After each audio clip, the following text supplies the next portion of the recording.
오늘 우리에게 주신 하나님의 말씀은 출애굽기 2장의 말씀입니다. 출애굽기 2장 1절로부터 25절까지의 말씀 한 절씩 교독하도록 하겠습니다. 출애굽기 2장 1절로부터 25절까지의 말씀입니다.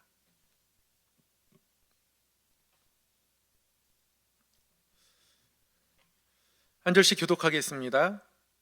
레위 가족 중 한 사람이 가서 레위 여자에게 장가들어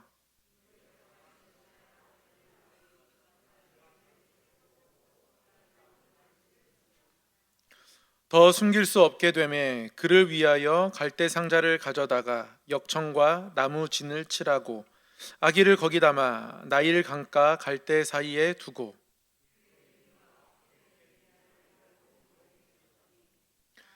바로의 딸이 목욕하러 나일 강으로 내려오고 시녀들은 나일 강가를 거닐 때에 그가 갈대 사이에 상자를 보고 시녀를 보내어 가져다가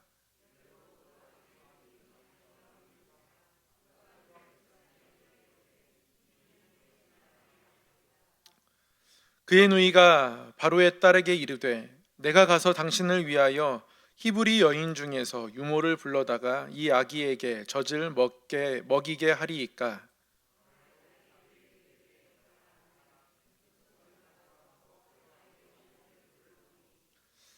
바로의 딸이 그에게 이르되 이 아기를 데려다가 나를 위하여 젖을 먹이라. 내가 그 삭슬 주리라. 여인이 아기를 데려다가 젖을 먹이더니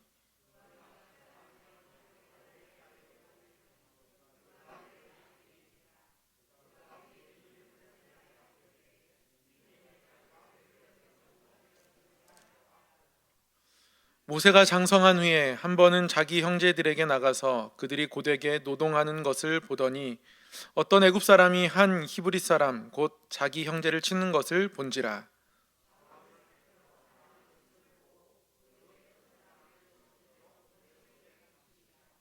이튿날 다시 나가니 두 히브리 사람이 서로 싸우는지라. 그 잘못한 사람에게 이르되 네가 어찌하여 동포를 치느냐 하매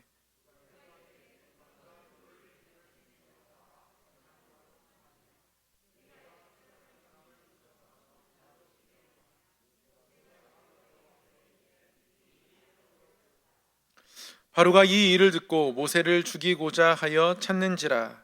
모세가 바로의 낯을 피하여 미디안 땅에 머물며 하루는 우물 곁에 앉았더라.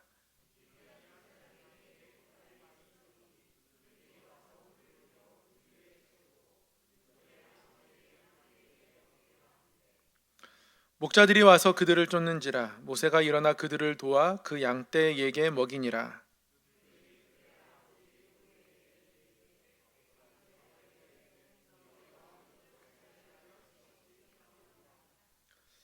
그들이 이르되 한 애굽 사람이 우리를 목자들의 손에서 건져내고 우리를 위하여 물을 길어 양떼에게 먹였나이다.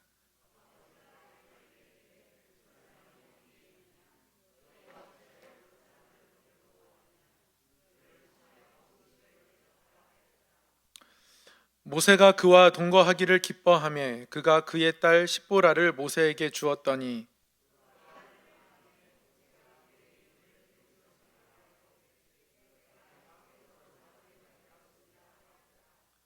여러 해 후에 애굽 왕은 죽었고 이스라엘 자손은 고된 노동으로 말미암아 탄식하며 부르짖으니 그 고된 노동으로 말미암아 부르짖는 소리가 하나님께 상달된지라.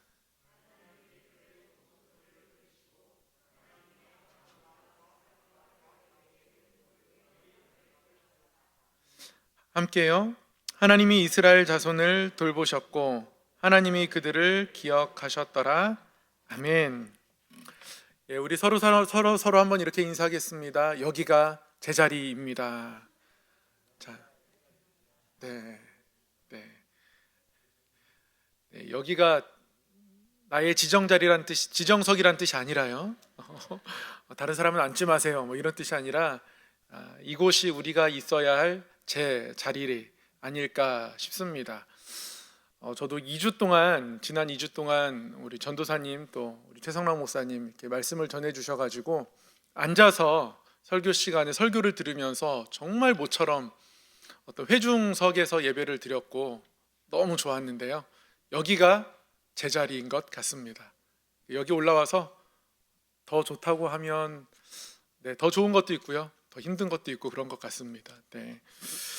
한번 서로 다시 한번 우리가 말씀을 나눌 때 나누었던 인사 한번 나누도록 하겠습니다. 말씀을 배우고 말씀을 따르며 말씀에 비추어 예수님을 닮아가는 사람이 됩시다. 어렵죠?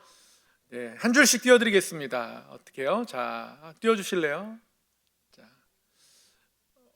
왜 안 나오죠? 말씀을 배우고 말씀을 따르며 말씀에 비추어 예수님을 닮아가는 사람이 됩시다.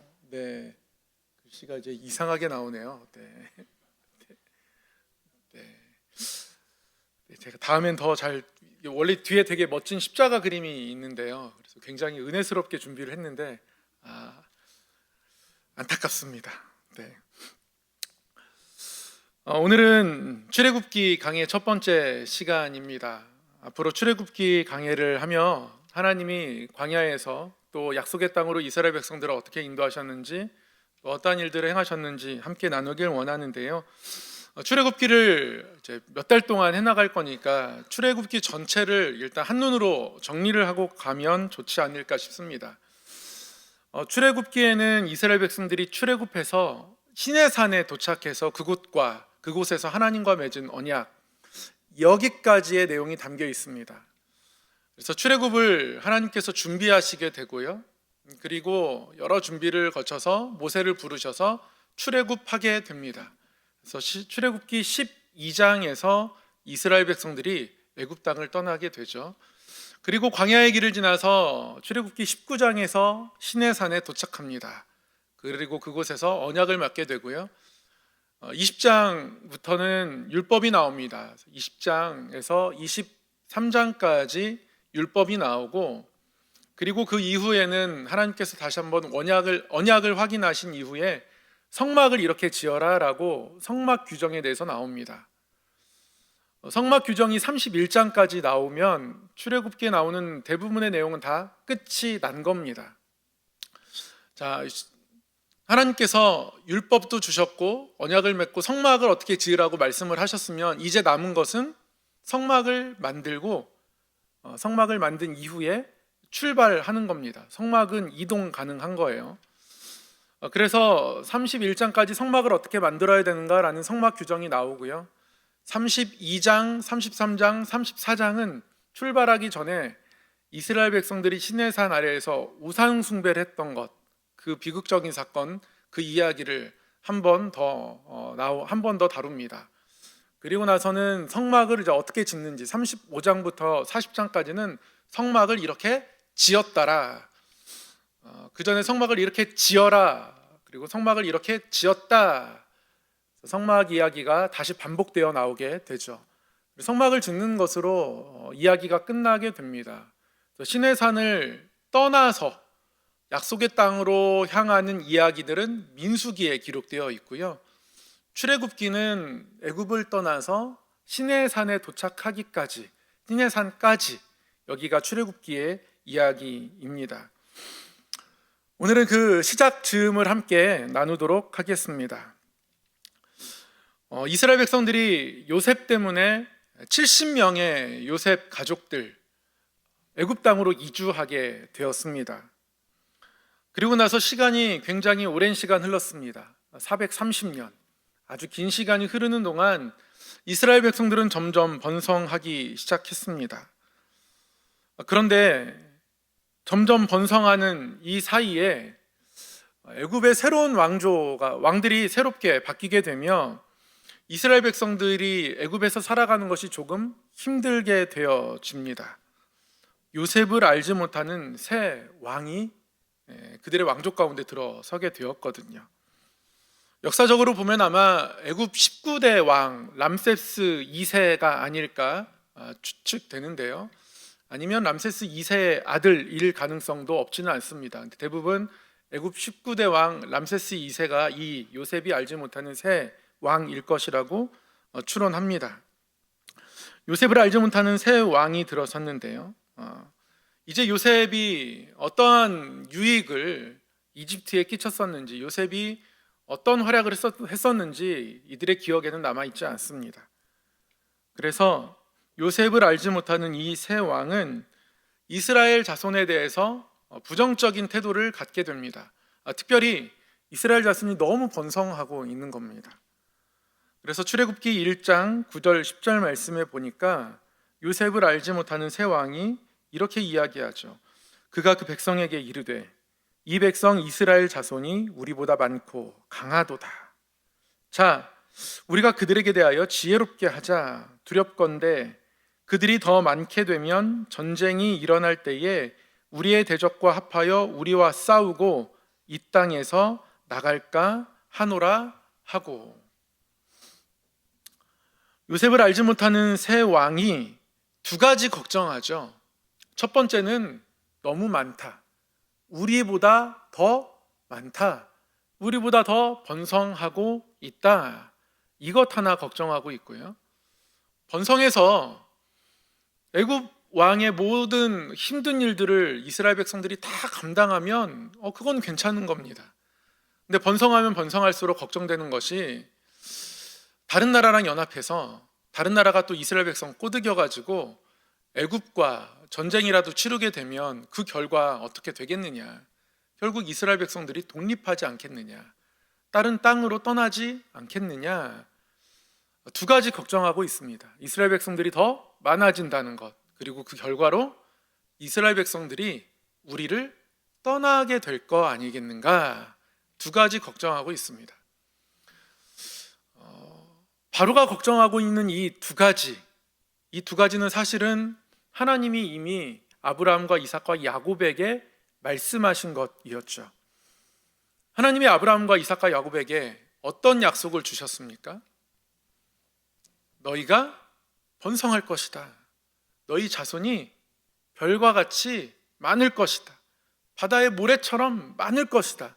셀 수 없이 번성하게 할 것이다. 내가 그렇게 하겠다. 이 하나님이 아브라함과 이삭과 야곱에게 하신 약속이었습니다. 그리고 사람만 많게 하는 것이 아니라 동서남북을 다 다녀보아라. 밟아보아라. 네가 그렇게 밟고 있는 이 땅을 너에게 주겠다. 이 땅이 너희가 살아갈 땅이다 라고 하나님이 땅을 약속해 주셨어요. 두 가지 약속하신 거죠. 숫자를 약속해 주셨고요. 셀 수 없이 많은 수. 그리고 땅을 약속해 주셨습니다. 네가 밟고 있는 이 땅. 이 두 가지를 하나님이 약속하셨는데요. 요셉을 알지 못하는 새 왕이 이 두 가지를 걱정하고 있습니다. 이들이 많아지는 것을 걱정하고 있고요. 이들이 애굽을 떠나서 다른 땅에서 살게 될까 그것을 걱정하고 있는 겁니다. 그렇게 보면 이 바로는, 이 애굽의 왕은 하나님의 약속이 이루어지지 못하게 하는, 이스라엘 백성들이 하나님의 약속으로 나아가지 못하게 하는 또 다른 하나님에 맞서는 힘이라고 할 수 있습니다. 이 바로의 힘은, 이 파라오의 힘은 우리 삶에도 늘 역사합니다. 하나님이 주신 약속이 있음에도 불구하고 그곳으로 나아가지 못하게 하죠. 예배하는 이곳을 봐도 그렇습니다. 하나님께서 솔로몬이 성전을 짓고 솔로몬에게 예배할 때, 솔로몬이 하나님께 예배할 때 솔로몬이 구했던 것, 또 하나님이 응답하셨던 것 그겁니다. 이전에 와서 기도하면, 너희가 아플 때 여기 와서 기도하면, 이방 민족들이 쳐들어올 때 이곳을 향하여 기도하면 내가 듣고 병들을 치료하고 이방민들의 손에서 건져내 주겠다. 어떤 큰 재해가 다가오면 그때 이 전에 와서 기도하면 그러면 내가 모든 것들을 해결해 주겠다. 그렇게 약속 있는 곳이 성전입니다. 그래서 성전은, 또 예배당은 만민이 기도하는 집이라고 예수님도 그렇게 말씀하셨습니다. 기도하는 곳, 그곳이 생겼다는 것이 솔로몬에게 얼마나 큰 기쁨이었는지 모릅니다.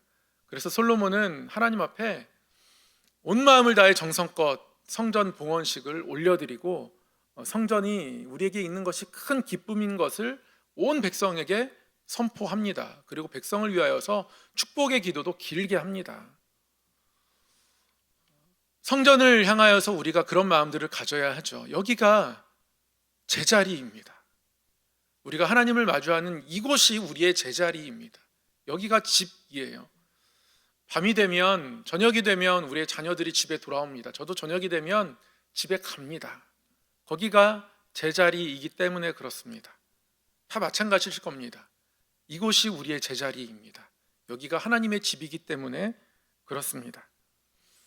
그런데 여기가 제자리라는 것을 까먹게 하는 일들이 일어나죠. 세상이 참 바쁩니다. 주중에 전화신방을 하다가 굉장히 주의를 잘 지키실 법한 분임에도 불구하고 코로나 때도 열심히 거의 안 빠지시고 나오신 걸로 제가 아는데 좀 보이지 않길래 이렇게 전화 드렸더니 손주 보는 것이 너무 힘들어서 그래서 병이 나셨다는 거예요. 그래서 몸이 아파서 못 나오셨다고 그렇게 대답을 하시더라고요.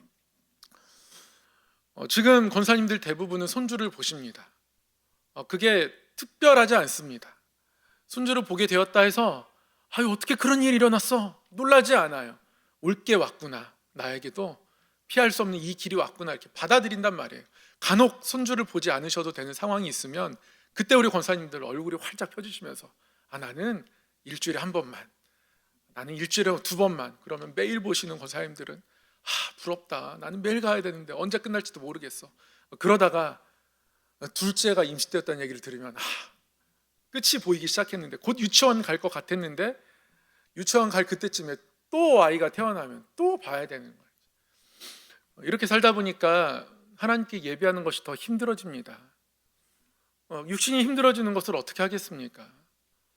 그러다 보면 우리의 제자리가 어디인지 우리 마음 가운데서 희미해질 수 있다라는 것이죠. 여러 가지 바쁜 일들이 많이 생깁니다. 할 게 참 많습니다. 거기에다가요, 요즘은 시간적으로 여유가 있어도요, 할 수 있는 것, 또 해야 하는 것, 하고 싶은 것들이 참 많더라고요. 그런 것들을 다 이렇게 자극합니다. 인터넷만 조금만 두드리잖아요. 그러면 제가 목동 모임을 한번 검색해 봤더니요, 목동에 무슨 독서 모임, 자녀를 키우는 엄마들의 모임, 무슨 꽃을 가꾸는 사람들의 모임, 자전거를 타는 모임, 밤에 동네를 걷는 모임, 여러 모임들이 있어요. 여러 모임들이 있고 같이 영화 보는 모임도 있고요. 그러면서 제가 쭉 모임 내용들을 보니까 제가 목사가 아니면 거기에 가고 싶더라고요. 마음이 가 있습니다. 여러 모임들이 많으니까 이것이 나를 더 유익하게 할 것 같고 나를 더 새롭게 하고 삶의 더 활력소가 되는 것 같고 우리를 하나님의 전으로부터 멀어지게 하는 요소들은 여러 가지가 있습니다. 그게 나빠서가 아니라요, 나도 모르는 사이에 세상의 여러 바쁜 분주한 속에 살아가다 보면 우리가 하나님으로부터 멀어질 수 있거든요. 세상에 바로와 같은 힘들이 많다라는 겁니다. 우리가 하나님의 약속 속으로, 언약 속으로 들어가지 못하도록 바로 왕이, 요셉을 알지 못하는 이 세 왕이 이스라엘 백성들의 수, 그리고 이스라엘 백성들이 땅, 이들이 많아지고 또 다른 땅에 거하게 되고 이 두 가지를 걱정하는 것처럼, 그래서 그것을 막으려 하는 것처럼 우리 삶에도 그런 힘들이 많다는 거죠. 이 요셉을 알지 못하는 세 왕, 그렇게 이스라엘 백성들을 막으려 합니다. 어떻게 하냐면 이들을 힘들게 합니다. 바쁘게 합니다. 국고성, 비돔과 라암셋, 큰 성의 건축의 일들을 진행합니다. 그리고 이스라엘을 건축 노예로 동행하죠. 이스라엘 백성들이 건축 노예로 동원됩니다. 날마다 큰 벽돌을 만들고 쌓아야 합니다. 진흙을 잘 이겨내고 그 진흙 반죽에 집을 잘게 썰어서 집어넣습니다. 그리고 돌 모양으로 만들어 가지고 건조시킵니다. 그리고 그 무거운 벽돌을 또 날라야 합니다. 이런 일들이 진행되는 것이 이스라엘 백성들에게 큰 고통이었습니다. 그런데요, 그렇게 학대를 받으면 받을수록 이스라엘 백성들이 힘들어서 지쳐서 아니면 사고로 죽어서 그 숫자가 줄어드느냐? 그렇지 않습니다. 그렇게 힘들게 건축의 일들에 동원되어도 이스라엘 백성들은 더욱더 번성합니다. 바로의 힘으로 하나님의 약속이 이루어지는 것들을 막을 수 없다라는 거죠. 요셉을 알지 못하는 이 세 왕, 이 파라오는 더 악한 계획을 세우고 실행합니다. 남자아이들을 다 죽이기로 결정하죠. 그래서 아이를 받는 역할을 한 산파, 십부라, 부하 이들을 불러서 남자아이가 태어나면 그들을 다 죽이라 명령합니다. 그런데 이 십부라 부하가 그렇게 하지 않습니다. 이 명령을 따를 수 없어요. 나중에 파라오에게 다시 불려가서 신문 받습니다. 명령에 불복종한 것에 대해서 취조당하는 겁니다. 왜 남자아이를 살려두었느냐? 그랬더니 십부라 부하가 대답하기를 우리가 도착하기도 전에 이미 출산이 끝나 있어서 우리가 그들을 죽일 기회와 시간을 얻을 수가 없었습니다. 그렇게 대답하는 겁니다. 우리의 의도가 아닙니다. 우리는 순종하고자 했는데 애굽 사람들과 다르게 히브리 여인들은 아이를 출산하는 속도가 빨랐습니다. 이렇게 핑계합니다. 하나님이 이 십부라와 부하에게 은혜를 베푸십니다. 출애굽기 1장 20절에서 21절 말씀, 하나님이 그 산파들에게 은혜를 베푸시니 그 백성은 번성하고 매우 강해지니라. 그 산파들은 하나님을 경외하였으므로 하나님이 그들의 집안을 흥왕하게 하신지라. 하나님을 거스르지 않는, 하나님을 경외함 가운데 행하는 집안에 하나님이 흥왕하게 하셨다, 하나님이 은혜 베푸셨다 기록하고 있습니다. 우리 삶에 하나님을 거스르는 힘도 있지만 분명히 하나님을 경외하는 힘들도 있습니다. 하나님을 경외하도록 우리 삶을 이끌어가는 마음들이 있더라는 것이죠. 이 산파와 같은 모습들이, 마음들이 우리 삶에 있습니다. 2명밖에 되지 않습니다. 그런데 이 2명이 이스라엘 백성들을 구원하려 애씁니다.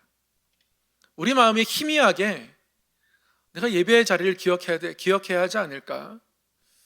코로나 이후에 다시 우리 성암교회가 부흥해야 하는데 기도의 자리에 내가 나아가야 하지 않을까? 매일은 힘들더라도 내가 일주일에 한 번쯤은 새벽을 깨워야 되지 않을까? 이런 목소리들이, 이런 마음들이 희미하게 우리 가운데 들려올 수 있습니다. 하나님을 경외하도록 이끄는 그 힘, 우리 안에서 타오르는 그 힘을 바로의 힘들로 눌러낼 것인가? 그 목소리가 작지만 오히려 그것에 순종해서 하나님이 주시는 부흥들을 맛볼 것인가? 선택의 기로가 우리 가운데 늘 놓여진다는 것이죠.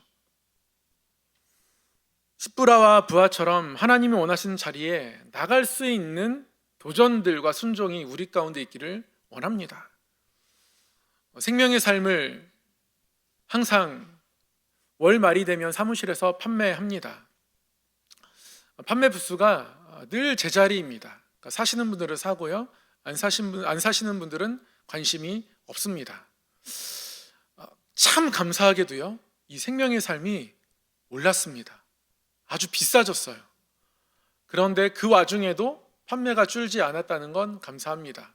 올랐음에도 불구하고 말씀을 묵상하겠노라 결심하고 있는 것이죠. 그런데 광고를 들을 때마다 항상 사무실에서 판매한다고 주일마다 제가 광고 드리지 않습니까? 들으면서도 내가 예전엔 샀었는데, 사야겠는데 이런 마음이 들지만 바빠서 못할 것 같은데 안 사야지, 이런 쪽으로 기울어지는 분도 계십니다. 생명의 삶을 꼭 사야 말씀을 묵상하는 것은 아닙니다. 그러나 또 말씀을 묵상하기 위해서 한 권의 경건 서적을 우리 손에 드는 것도 의미 있는 일입니다. 부담을 드리려고 하는 것이 아니라요, 하나님이 그런 마음들을 우리 가운데 줄 때에 너무 쉽게 흘려보내지 말라라는 말씀을 드리는 겁니다. 내가 예전에는 그래도 말씀 하루에 한 장이라도 읽고 하루를 시작하려고 했었는데 시간이 흐르다 보니까, 또 코로나 지나다 보니까 그런 경건의 습관을 잃어버렸는데 다시 해야 되지 않을까 하면서도 마음으로 생각은 하지만 몸으로 옮겨지지 않는 그런 상황들도 있습니다. 사랑하는 성도 여러분, 하나님을 경외하는 것, 하나님이 지금 내 삶을 지켜보고 계심을 인정하고 살아가는 것, 그것은 우리 삶을 하나님 앞에 더 가까이 나아가게 하고 결국은 우리의 삶을 부흥케 합니다. 하나님의 손 안에 우리는 그러한 방식으로 우리의 삶을 맡겨 드리는 겁니다. 우리 입술을 통하여서 하나님이 자꾸 고백되어야 해요. 그게 기도를 통해서든지 말씀을 읽는 것을 통해서든지 자꾸 하나님을 기억해야 합니다. 하나님을 떠올려내야 합니다. 그렇지 않으면 우린 세상의 바쁨에 치여 살아갈 수밖에 없습니다. 더군다나 손안에 핸드폰이 있는 순간 우리는 더더욱 그러한 삶을 살기가 어려워집니다. 끊임없이 팝업이 올리고 끊임없이 많은 살펴볼 것들이 있고, 그래서 여러 가지를 계속 살펴보게 되고 핸드폰 살펴보느라 있는 시간이 모자랄 지경이기도 합니다. 히브리 산파들은 하나님이 주시는 마음에 순종하고 바로의 힘들을 거슬렀습니다. 우리의 마음속에서 이 산파들의 힘들이 작용하게 되기를 소망하고 축복합니다. 그래서 하나님을 경외하는 일들이, 또 행함들이 우리 삶을 통해 일어나기를 소망합니다. 그렇게 하나님께서 이스라엘 백성들을 붙잡고 또 이스라엘 백성들은 번성해 갑니다. 그리고 이러한 맥락 가운데서 모세가 태어나게 되죠. 오늘은 우리가 모세의 탄생으로부터의 말씀을 읽었는데요, 모세가 태어나게 되는 이 배경을 보면 출애굽기 2장 1절에서 3절 말씀 심상치가 않습니다. 이렇게 기록되어 있는데요, 레위 가족 중 한 사람이 가서 레위 여자에게 장가들어 그 여자가 임신하여 아들을 낳으니 그가 잘생긴 것을 보고 석 달 동안 그를 숨겼으나 더 숨길 수 없게 되매 그를 위하여 갈대 상자를 가져다가 역청과 나무에 진을 칠하고 아기를 거기 담아 나일 강가 갈대 사이에 두고. 중요한 단어에 제가 노란색 표시를 했습니다. 이스라엘 백성들이 압제를 받고 고통을 당하는 가운데서도 점점 번성해 가고 있었습니다. 그런 가운데 레위 가족 중 하나님께서 특별하게 성소를 섬기게 만든 이 레위 가족, 하나님 특별히 선택하는 이 레위 가족 중 한 사람이 레위 여자에게 장가가서 레위 가문에서 한 아들이 태어나게 되었다. 뭔가 특별한 일이 진행되기 시작한 겁니다. 하나님이 특별한 계획을 실행하고 계신 겁니다. 아들을 낳았는데요, 그가 잘생겼다 합니다. 석 달인데 석 달짜리 아이가 잘생겨봤자 일 텐데요, 제가 말씀을 준비하면서 석 달 된 제 아들 사진을 한번 찾아봤더니 그때는 잘생긴 줄 알았는데 잘생겨봤자더라고요. 잘생긴 것을 보았습니다. 석 달 동안 그를 숨겼습니다. 잘생겨서 숨긴 겁니다. 여러분, 잘생긴 게 어떤 의미가 있을까요? 이 잘생겼다는 것은요, 얼굴이 눈에 보기에 외모적으로 잘생겼다 그런 뜻은 아닙니다. 네, 그런 뜻은 아니고요. 한 페이지를 좀 넘겨주시면 좋겠습니다. 네. 세 가지 특징이 있습니다. 레위 가문, 잘생김, 이 갈대 상자. 이 잘생겼다라는 것은요, 왕의 얼굴을 가졌다 그런 뜻입니다. 이 얼굴에 뭔가 광채가 있어서 얼굴이 특별하다. 이 아이의 얼굴을 보면서 이 아이가 범상치 않다라는 것들을 부모가 깨닫게 된 겁니다. 그리고 그 잘생김 때문에 이 아이를 숨기게 됩니다. 시브라 부하가 아들이 태어나도 이 아들을 모두 죽이지 않고 살려주자 바로 왕은 군대를 보내어 이스라엘 백성의 남자아이들을 다 죽이게 됩니다. 남자아이를 살리는 것이 쉽지 않습니다.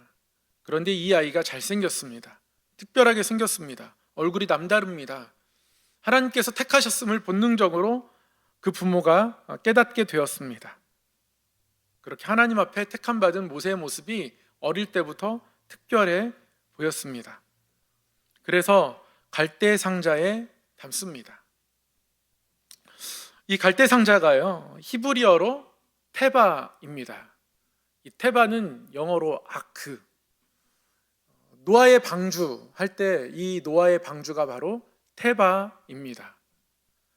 노아의 방주는 하나님께서 이스라엘 백성들, 하나님께서 택한 민족이지만 그리고 번성할수록 악을 행하는 이 백성을 하나님께서 쓸어버리기 위하여서 물을 보내시고 물로 땅을 채우신 사건입니다. 그러나 그 중에 하나님 앞에 의인이었던 노아, 또 그의 가족을 구원하기 위하여서 방주를 예비하셨죠. 그 노아의 방주, 그것이 테바입니다. 모세를 위하여서도 하나님께서 테바를 준비하셨습니다. 이 테바는 하나님의 선택과 구원을 의미합니다. 모세를 통하여서 하나님은 이 백성을 구원하시고자 한 겁니다. 그래서 테바를 준비한 것이죠. 이 갈대 상자는 모세를 위한 것이기도 하지만 결국 하나님의 구원을 상징하는 것이고요. 이스라엘 백성을 위한 방주를 하나님이 준비하셨음을 의미합니다. 모세의 어릴 적 이야기부터 곳곳에서 하나님이 일하기 시작하셨음을 성경 말씀을 나타내고 있습니다. 그렇게 모세는 이 테바에 담겨졌습니다. 그리고 나일강가 그 갈대밭 어느 구석에 놓여졌습니다. 바로의 공주가 갈대 나일강 물에 목욕하러 왔다가 그 강가에 있는 갈대 숲을 속에서 갈대 상자 속에 있는 이 아이를 발견하게 되고, 그리고 우리가 다 아는 것처럼 바로의 공주가 이 아이를 키우게 되죠. 모세의 누이가 이 장면을 목격하는 그 순간 공주에게 가서 이 히브리 아이를 위하여서 젖을 먹일 히브리 여인을, 유모의 역할을 감당할 사람을 찾아오겠다 하여서 결국 모세의 어머니가 이 모세를 궁에서 키우게 됩니다. 그것도 싹쓸 받으면서 키우게 되죠. 그리고 하나님의 방법대로 키워냈을 겁니다. 이렇게 모세가 장성하게 됩니다. 장성한 후의 이야기가 이제 11절 이하에 나오는데요. 모세가 장성한 후에 한 번은 모세가 애굽 사람이 히브리인을 치는 것을 봅니다. 여기서 쳤다는 건 쳐 죽였다는 의미입니다. 장성한 후에 애굽 사람이 히브리인을 치는 것을 보게 되는데, 모세가 그 애굽 사람을 동일한 방법으로 쳐 죽이게 됩니다. 모세가 궁에서 계속 자라면 좋겠는데요, 모세가 궁에서 자라다가 장성한 후에 미디안 광야로 내쫓겨지게 됩니다. 그 이유가 11절 이하에 지금 설명되고 있는 겁니다. 애굽 사람이 히브리 사람을 쳐 죽이는 것을 보고 모세가 분노하여서 애굽 사람을 쳐 죽입니다. 살인을 한 것을 내가 살인으로 갚겠노라 달려들은 거예요. 이 모습을 통해서 우리는 모세가 히브리인의 정체성을 가지고 있음을 알게 됩니다. 히브리인이 애굽인에 의해서 압제받고 죽임당하자 그것을 안갚음하는 이 모세의 모습은 모세 안에 히브리인의 피가 있다, 그리고 하나님에 대한 인식, 그리고 하나님에 대한 지식이 있다라는 것이죠. 이튿날 두 히브리 사람이 싸우는 것을 봅니다. 모세의 이런 히브리인으로서의 정체성이 더 뚜렷하게 여기서 나타납니다. 어찌하여 동포를 치느냐? 모세가 두 사람 싸움에 끼어 이렇게 이야기하죠. 어찌하여 동포를 치느냐? 어찌하여 같은 민족끼리 서로 치느냐? 어떻게 같은 민족끼리 그럴 수 있느냐? 이렇게 이야기하는데요, 오히려 다투는, 싸우고 있는 히브리 사람은 히브리인으로서의 정체성이 없습니다. 네가 어제 애굽 사람 죽인 것처럼 나를 죽이려느냐? 오히려 그렇게 대답합니다. 모세가 이때 알게 되죠. 나의 살인이 탈로 났구나. 목격자가 없는 줄 알았는데 목격자가 있구나. 어제 애굽 사람 죽이고 내가 아무도 못 본 것 같아서 모래를 파고 깊이 매장했는데 본 사람이 있었구나. 그리고 결국 이 일이 탈로 난 것이 퍼져 바로에게까지 알려지게 됩니다. 그리고 바로는 이 일을 알게 되고 나서 모세를 죽이고자 하죠. 그래서 모세는 미디안 광야로 피신하게 됩니다. 모세가 히브리인들이 고통받고 있는 이 이집트 땅을 도망자의 신세로 떠나게 되는 이 장면에서 하나님의 일하시는 손길이 잠시 멈춰진 것 아닌가라는 생각을 갖게 됩니다. 그러나 그렇지 않습니다.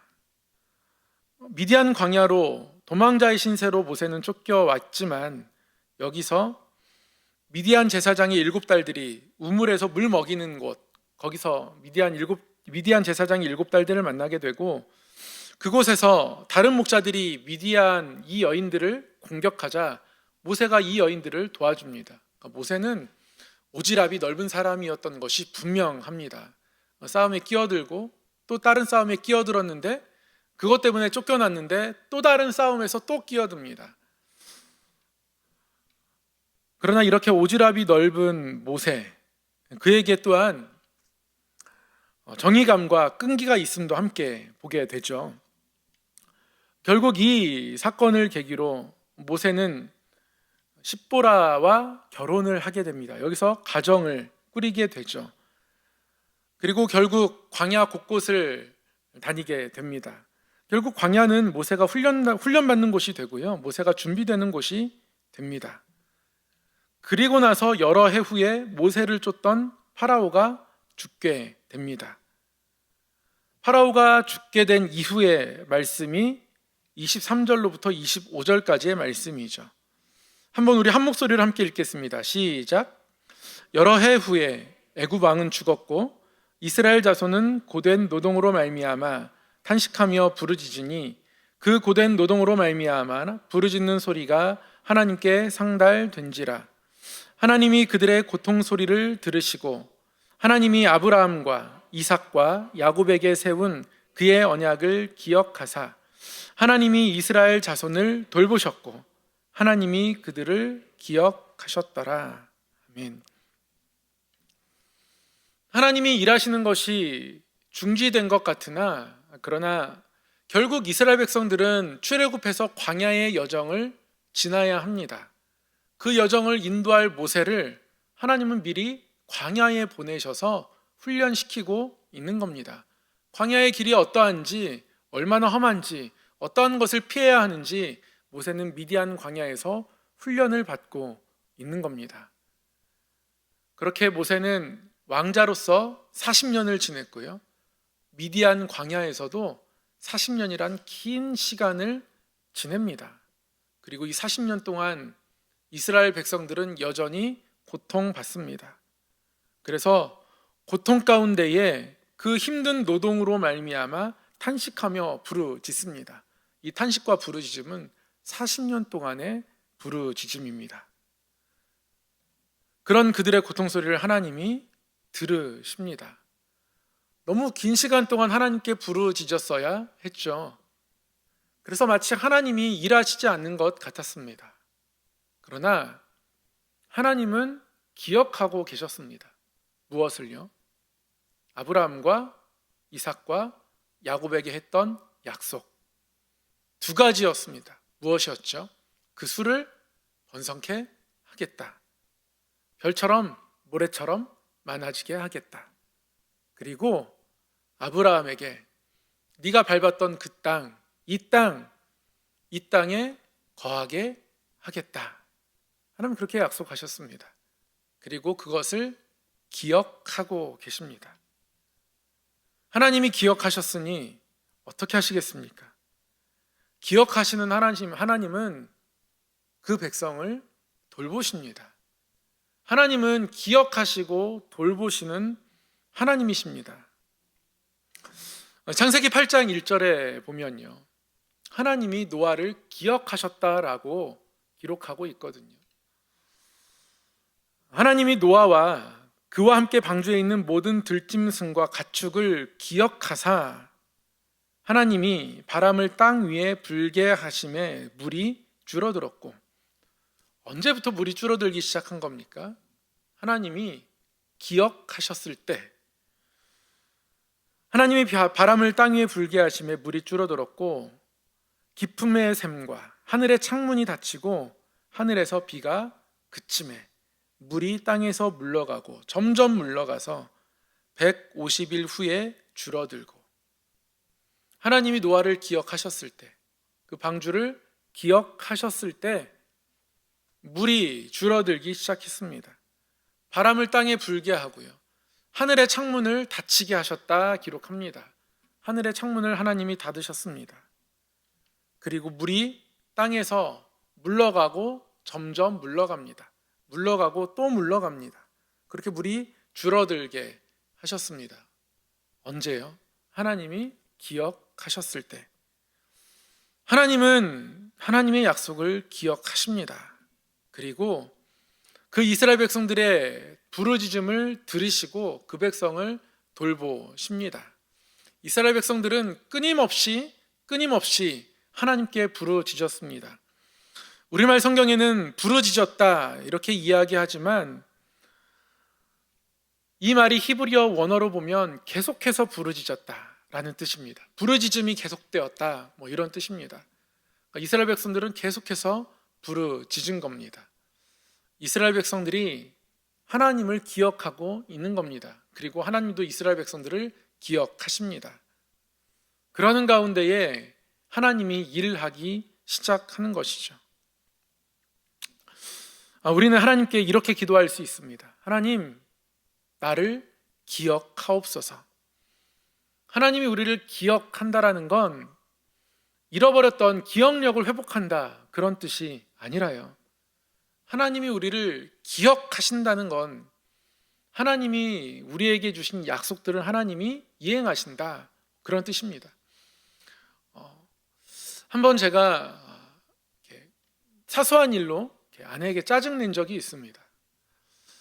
짜증을 내고 나서 제가 돌이켜 보았을 때 짜증을 내었던 제 모습이 너무 못나 보이는 거예요.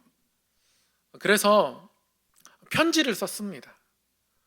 앞으로는 그렇게 하지 않겠다라는 다짐을 쭉쭉쭉 적어가지고 편지를 썼습니다. 그리고 아내의 동의를 구하고 제가 쓴 편지를 아내가 읽은 후에 냉장고에 붙여 놓았습니다. 냉장고를 볼 때마다 이제 그 편지가 보이는 거예요. 그리고 그게 이제 저에게 입력이 되었습니다. 이제 냉장고에 또 붙일 게 많아지더라고요. 가정통신문도 붙여야 되고 이것도 붙여야 되고 상장 오면 상장도 붙여야 되고 여러 가지 이제 붙일 게 많아지면서 그 편지가 이제 아내의 어떤 박스 속으로 들어가게 되었습니다. 저도 편지를 적어놓고 붙여놓고 보다가 계속 안 보니까 이제 잊게 되더라고요. 그러다가 그 짜증이라는 나쁜 녀석이 다시 제 마음속에서 이렇게 찾아온 겁니다.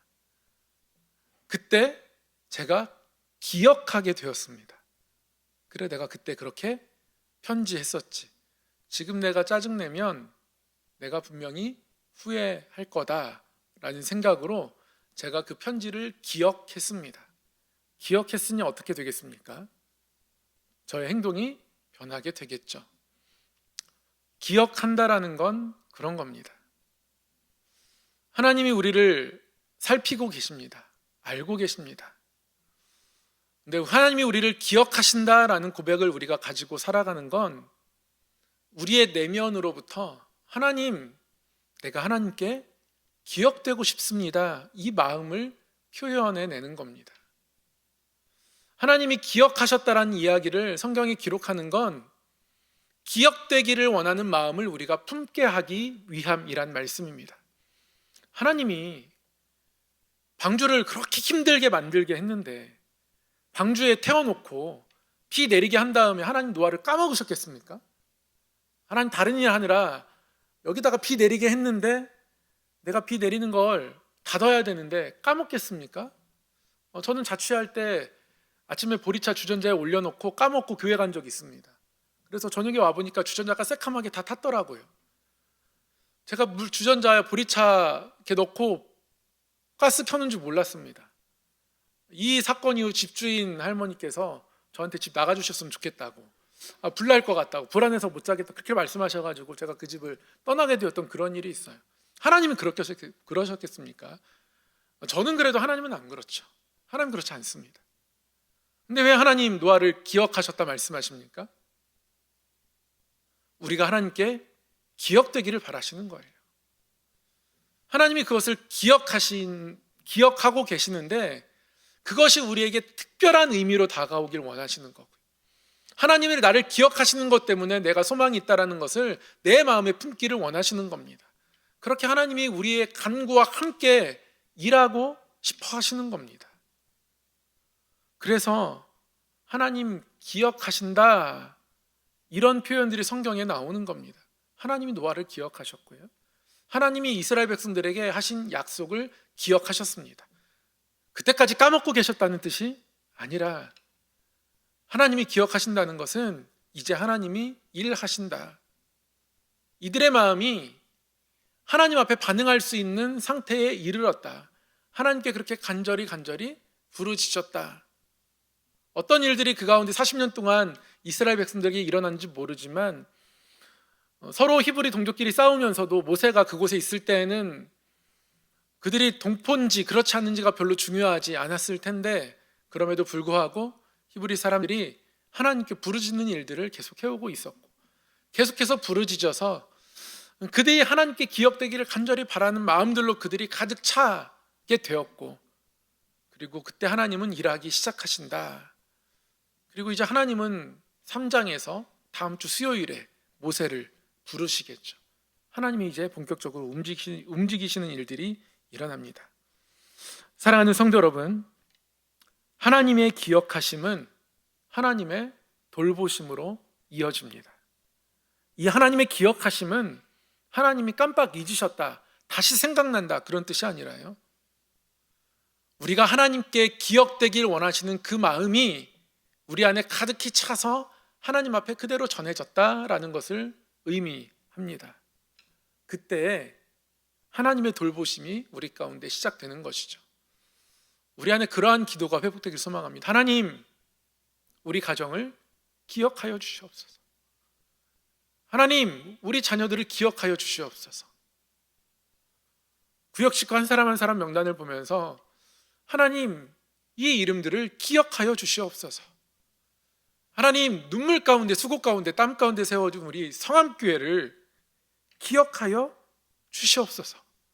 이 기도가 우리 입술 가운데 채워지고 하나님께 기억되고 싶어하는 우리의 마음이 하나님 앞에 가득히 채워졌을 때 우리는 하나님의 돌보심을 경험할 수 있습니다.